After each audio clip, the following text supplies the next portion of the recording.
আমি দুটো জিনিস নিয়ে আজকে মোংলায় আসছি। প্রথমত আমাদের ইউনো মহোদয় এবং আমাদের ডিসি মহোদয়, আমাদের বিভাগীয় কমিশনার মহোদয়কে নিয়ে আমরা সবাইকে নিয়ে আমাদের পানি উন্নয়ন বোর্ড, রোডস অ্যান্ড হাইওয়ে, তারপরে আপনার আমাদের যে লোকাল প্রশাসন, সবাইকে নিয়ে আমরা বসছিলাম গত 10ই মে।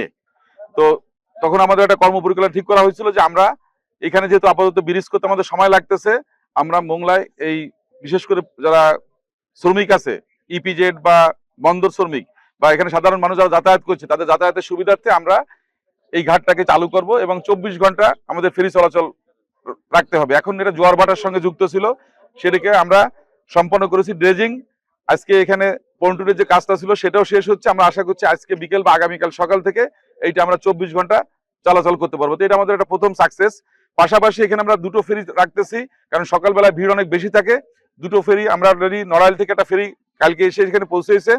আমরা আশা করছি দুটো ফেরি চলাচল করলে মানুষের যাতায়াত অনেকটা সহজ হবে এবং 24 ঘন্টা এখান থেকে রুগী বা যে কোনো ইমার্জেন্সি গাড়ি পার করা এটা সহজ হবে। তো ইনশাল্লাহ আমাদের কমিটমেন্ট অনুযায়ী আমরা এটা মোটামুটি চেষ্টা করব এটাকে চালু রাখার জন্য। এবং পরবর্তীতে যদি ড্রেজিং এর দরকার হয়, যেহেতু এই ঘষিখালী মোংলা চ্যানেল সবসময় ড্রেজিং এর পরে আসে, সুতরাং সেই ড্রেজারকে দিয়ে আমরা এই ফেরি চলাচলটাকে যে কোনো ভাবে হোক ফুল টাইম চালু রাখার চেষ্টা করবো ইনশাল্লাহ। এটা হলো একটা। আর দ্বিতীয়ত, মোংলার আমাদের পৌরসভার মূল প্রাণ হচ্ছে ঠাকুরানী খাল। এই খালটা দীর্ঘদিন থেকে অবৈধ দখল বা বিভিন্ন ধরনের বর্জ্য ফেলে এটাকে একেবারেই ব্যবহার অনুপযোগী হয়ে গেছিল এবং পানি স্রোত ছিল না। তো যার জন্য আমরা গত 26 তারিখে, এটা মে মাসের 26 তারিখে আমরা উদ্যোগটা নিয়েছিলাম যে এইটাকে আমরা প্রথমত পরিষ্কার করব।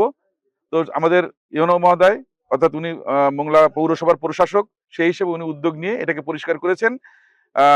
এখন আমরা চেষ্টা করব ডিমার্কেশন করে খালের জায়গাটা শনাক্ত করার জন্য, এবং আমাদের যারা রাজনৈতিক নেতৃবৃন্দ আছে, যারা প্রশাসনে আছে, সবাইকে সঙ্গে নিয়ে আমরা এই কাজটা শেষ করব।